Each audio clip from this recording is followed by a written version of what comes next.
베드로전서 1장 13절입니다. 그러므로 너희 마음의 허리를 동이고 근신하여 예수 그리스도께서 나타나실 때에 너희에게 가져다 주신 은혜를 온전히 바랄지어다.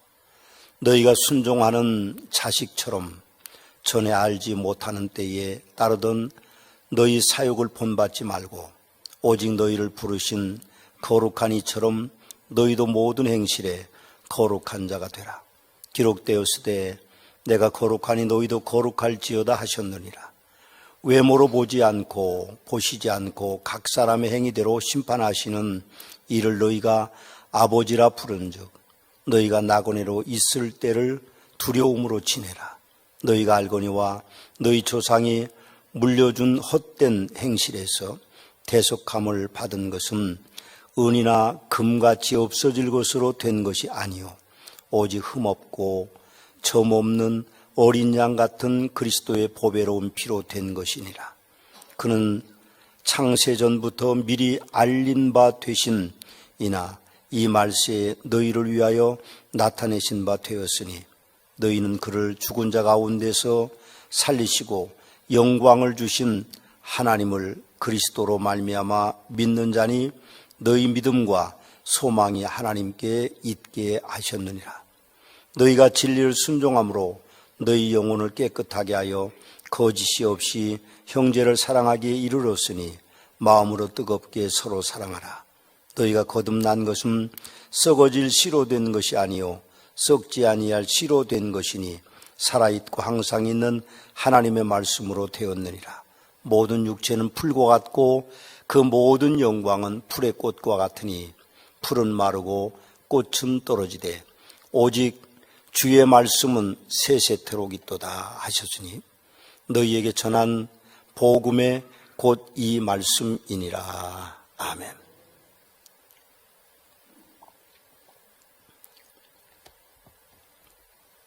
오늘은 2020년 부활주일입니다. 부활주일이란 인간을 구원하기 위해서 하나님이신 예수님께서 인간의 육신을 입고 오셔서 인간의 삶의 고난을 다 겪으시고 인간의 죄를 대속하기 위하여서 사람 대신 인간 대신 십자가를 지신 그런 일과 그리고 그분이 십자가 위에서 죽으신 일과 그리고 그분이 장사된 지 사흘 만에 다시 살아나신 것을 기념하는 주님의 날입니다. 예수님은 죽은 자 가운데서 첫 열매가 되셨습니다. 예수님의 다시 사심은 다시 죽는 일이 없는 썩지 않을 영체로 다시 살아나는 것입니다. 성경의 역사를 보면 예수님 이전에도 죽었다가 살아나는 일들이 있었습니다. 구약에 보면 수넴 여인의 아들과 신약에는 베다니에 사는 나사로, 회당장의 딸, 그리고 나인성 과부의 아들, 그리고 예수님이 십자가에 달려 숨을 거두셨을 때에 무덤에 묻혀있던 성도들이 다시 살아나 성으로 들어오는 그런 일들이 있었습니다. 예수 부활은 성도의 부활입니다. 예수 부활이 내 부활입니다. 예수 부활이 여러분의 부활입니다. 예수님이 다시 오실 때 성도는 예수님처럼 썩지 않는 몸으로 영원히 사멸하는 일이 없는 영체로 부활할 것입니다. 그렇습니다. 성도의 부활은 영적인 부활만이 아니라 몸의 부활도 의미하고 있습니다. 2020년 부활주일은 참으로 안타깝습니다. 코로나 바이러스의 창궐로 인해서 부활주일이 제대로 제 날짜에 지켜주지 못했습니다. 우리 서머나교회는 2주간을 연기해서 오늘 주의 만찬도 없이 부활주일을 맞습니다. 기독교 역사 2000년 역사와 서머나 교회의 역사에서도 처음 있는 일입니다. 기독교 신문 4월 19일자에 많은 교회들이 부활주일을 연기하는 것에 대하여 비판의 목소리가 일고 있다고 하면서 원로 중에 한 분은 코로나로 회중 예배를 온라인으로 전환하는 마당에 기독교가 수천 년간 유지하던 부활주의를 연기한다는 발상 자체가 우려스럽다라고 그렇게 기고하고 있습니다만, 예수님의 부활하신 날에 의미인 부활의 날이 당시 사람들에게 예수님이 이사야 선지자의 예언대로 연한 순 같고 마른 땅에서 나온 뿌리 같아서 고운 모양도 없고 풍채도 없은즉 우리가 보기에 흠만할 만한 아름다운 것이 없도다였기 때문에 정확히 그분이 언제 세상을 떠나셨는지, 언제 다시 죽은 자 가운데 천년을 살아나셨는지는 기록이 남아있지 않습니다. 그래서 기독교는 예수님께서 부활하신 날을 서로 다르게 지켜오다가 325년에 니케아 공회의에서 이제 결정한 부활절이 있습니다. 낮과 밤의 길이가 같은 춘분이 지나고 첫 보름달이 뜬 다음에 오는 주일로 부활주의를 정한다. 그렇게 정했던 것입니다. 날짜로 보면 3월 22일에서 4월 25일 사이로 교회력에 제정된 것입니다. 그래서 날짜를 변경하는 것은 커다란 의미는 없다는 것이죠. 여러분, 세계의 여러 민족들은 1년 내내 여름과 같은 날들을 보내는 나라들도 있고 1년 내내 가을과 같은 봄과 같은 날을 보내는 나라들도 있고 1년 내내 겨울을 보내는 나라들도 있습니다. 우리 대한민국은 사계절이 뚜렷합니다. 봄이 있고 그리고 여름이 있고 그리고 가을이 있고 겨울이 있습니다. 긴 겨울에 이 삼남한상 모든 것이 다 죽은 것 같이 느껴집니다. 들에는 풀이 다 마르고 나무에는 잎이 다 떨어집니다. 그리고 하얀 눈이 온 세계를 뒤덮습니다. 마치 세상의 모든 것은 다 죽은 것처럼 느껴지는데 봄바람이 불기 시작하면 참 신기하게도 혹독한 긴 겨울을 지낸 여러 삼남한상들이 솟아나기 시작합니다. 그리고 곧이어 꽃이 핍니다. 그리고 꽃 피는 계절에 우리는 부활주의를 맞습니다. 교회에 들어오시면서 여러분들이 연산원과 그리고 잔디꽃이 펴 있는 것을 보셨을 겁니다. 아름답죠. 상상도 못한 일들이 일어난 것이죠. 그렇게 눈 속에 덮여 있던 것들이 봄이 되니 살아 일어나서 다시 부활을 맞는 것과 같은 그 기쁨의 계절에 대한민국 백성들은 부활주의를 맞습니다. 길게 설명할 필요도 없고 또 자세하게 설명할 필요도 없이 죽었던 것이 다시 살아나는 것이 부활이구나, 그렇게 믿을 수 있는, 그렇게 느낄 수 있는 그런 대한민국 백성들이 됩니다. 그래서 100년이라는 짧은 선교의 역사에도 인구의 25%가 기독교인이 되는 데는 아마도 봄이라는 계절이 그리고 부활의 의미를 담고 있기 때문에 우리 대한민국 백성들이 쉽게 다가온 것이 아닌가, 그런 생각을 합니다. 그래서 저는 부활주의를 맞을 때 또 다른 감사함이 제 속에 있습니다. 우리 대한민국 백성들을 사랑하시는 하나님의 그 선하신 계획이 얼마나 큰지를 느끼고 있습니다.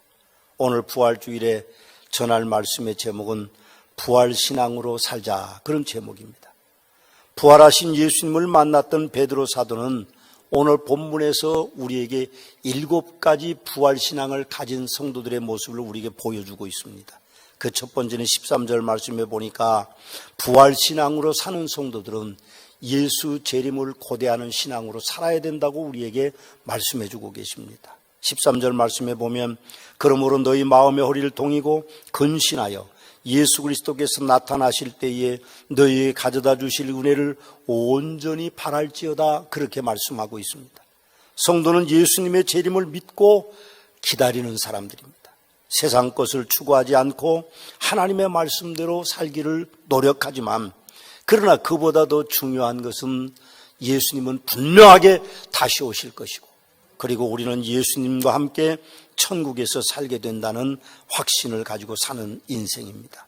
그러므로 성도들은 마음의 허리를 동이고 근신하여 예수 그리스도께서 나타나실 때에 우리에게 가져다 주실 은혜를 온전히 바라야 된다고 베드로 사도는 우리에게 그렇게 말씀하고 계십니다. 마음의 허리를 동인다고 하는 말씀과 근신한다는 말씀은 누가복음 12장 35절에 있는 주인을 기다리는 종의 자세를 예수님이 말씀하신 그 내용과 같은 내용입니다. 여러분, 허리에 띠를 띠고 등불을 켜고 서 있음 종의 자세, 그것이 우리들의 삶의 모습입니다. 주님이 언제 오실지 우리는 알 수 없지만 주님이 오시는 날까지 허리를 동이고 마음에 근신하면서 주님의 오심을 기다리는 성도의 삶, 그것이 우리들의 모습입니다. 그러므로 1세기 예수 재림을 기다리는 부활신앙을 소유한 성도들은 로마 제국의 잔혹한 핍박과 그 순교의 역사에도 꿋꿋하게 지킬 수 있었던 것입니다. 만일 그들에게 예수 부활 신앙이 없었다면 그들은 굳이 신앙을 지키기 위해서 목숨을 내놓을 필요가 없었을 것입니다. 그러나 부활이 다시 있을 것이고 예수 그리스도께서 다시 오실 것이기 때문에 그들은 두려워하지 않고 순교자의 길을 걸어갈 수 있었던 것입니다. 21세기 한국교회와 성도들은 부활신앙으로 마귀의 관계를 능히 대적하기 위하여 전신갑주로 무장해야 될 때가 왔습니다. 여러분, 우리는 기독교의 역사를 보면 일정시대 때 36년도 잘 견디고 6.25 동란도 견디고 그리고 남북이 나누어지는 그런 어려운 상황 속에서도 대한민국 백성들은 믿음을 지켜왔습니다. 그러나 제가 보기에는 앞으로 더 믿음 지키기가 어려운 세상이 펼쳐질 것 같습니다. 여러분, 우리는 이제 전신갑주를 입고 이 환난과 이 고난과 이 혼돈의 세계를 견뎌야 될 것입니다. 여러분, 한국교회는 지금 여러 가지 많은 어려움들을 겪고 있습니다. 이단들이 횡행하고 있고 설상가상으로 한국교회는 진보와 보수로 정치권으로 나누어져 있습니다. 그래서 우리는 의의 호심경을 붙여야 됩니다. 말로만 아니라 의롭게 살아야 될 것이고 그리고 진리로 허리띠를 떼어야 됩니다. 그래야만 우리가 우리의 믿음을 지킬 수 있습니다. 지금은 진리가 혼돈되고 있습니다. 많은 사람들이 미혹되고 있고 많은 사람들이 복음을 거절하는 그런 시대를 우리는 살아가고 있습니다. 또 우리는 평안의 복음이 준비한 것으로 신을 신는 것으로 세상 것에 일비일리하지 않아야 됩니다. 세상 것은 영원하지 않다는 것을 우리는 분명하게 기억해야 됩니다. 우리는 믿음의 방패를 가지고 능히 악한 자를 모든 불화살 속에서 소멸해야 될 것입니다. 또 우리는 구원의 투구를 써야 됩니다. 천국을 그리면서 천국 백성으로 살아야 되는 것이죠. 또 우리는 성령의 검을 가져야 됩니다. 하나님의 말씀으로 무장되지 않으면 우리 믿음이 흔들릴 수 있습니다. 겉으로는 우리가 그리스도인인 것 같지만 그 속은 이제 그리스도인이 아닌 백성들이 니골라당과 같은 그런 교인들이 점점 많아진다는 것입니다. 당신의 종교가 무엇이냐? 그렇게 미국 사람들에게 물으면 대부분 다 기독교라고 말하지만 그분들 속에는 예수 그리스도가 없는 사람들이 대부분입니다. 우리 대한민국도 이제는 경제적으로 부하게 되고 여러 가지 많은 좋은 일들이 있음으로 말미암아 우리의 믿음이 약해지고 있습니다. 이럴 때 우리는 부활신앙으로 무장해서 이 땅이 영원하지 않다는 것을 분명히 알고 다시 살아 일어나는 것이기 때문에 이 땅에서 믿음으로 겪는 환난과 고난과 어떤 순교라도 우리는 감당할 수 있는 무장된 모습을 우리는 보여야만 됩니다. 그렇습니다. 성도들의 삶의 동력이 믿음과 소망인 것은 부활하신 예수 그리스도를 믿는 그 믿음으로 가능한 것입니다. 두 번째로 베드로 사도는 부활신앙으로 사는 것은 거룩하게 사는 것이라고 우리에게 말씀하고 있습니다.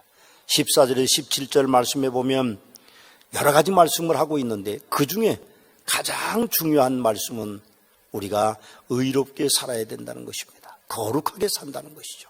16절 말씀에 보니까 내가 거룩하니 너희도 거룩할지니라 그렇게 말씀하시면서 외모로 보지 않고 각 사람 행위대로 심판하시는 이를 너희가 아버지라 부른즉 너희가 나그네로 있을 때를 두려움으로 지내라고 부탁하고 있습니다. 성도, 그리스도인이라는 별명은 안디옥에서 이제 얻은 별명입니다. 바나바가 착한 사람이고 성령과 믿음이 충만한 사람이었기 때문에 그를 따르는 큰 무리들이 예수 그리스도를 구세주로 믿어졌을 때에 그 착하고 믿음이 충만하고 성령이 충만한 그들을 향하여서 세상 사람들은 그리스도를 따르는 사람들이라고 성도들이라고 그렇게 불렀던 것입니다. 여러분, 우리는 이 땅에 살면서 사욕을 본받지 말고 거룩한 행실로 심판하시는 하나님을 두려워하면서 살아야 된다고 베드로 사도는 그렇게 말씀하고 있습니다. 성도는 영화로운 존재가 아닙니다. 성화로워지고 있는 존재이기 때문에 절대 온전할 수는 없지만 거룩해지려고 매일 매순간 애쓰는 삶을 살아야 된다고 베드로 사도는 우리에게 말씀하고 계시는 것입니다. 세 번째는 베드로 사도는 부활신앙으로 산다는 것을 구원의 기쁨 가운데 사는 것이라고 말씀하고 계십니다. 18절 19절 말씀에 보면 너희가 알거니와 너희 조상에 물려준 헛된 행실에서 대속함을 받은 것은 금이나 은같이 없어질 것으로 된 것이 아니요 오직 흠없고 점없는 어린 양 같은 그리스도의 보배로운 피로 된 것이다. 그렇게 말씀하고 있습니다. 저는 중학교 3학년 때 예수님께서 제 대신 십자가에 달리셨던 걸 믿고 밤새도록 울었습니다. 그 외에도 얼마나 울었는지 모릅니다. 생각만 해도 지금도 목이 메이고 눈물이 납니다. 저는 찬송했습니다. 늘 울어도 눈물로서 못 갚을 줄 알아 몸 밖에 드릴 것 없어 이 몸 바칩니다.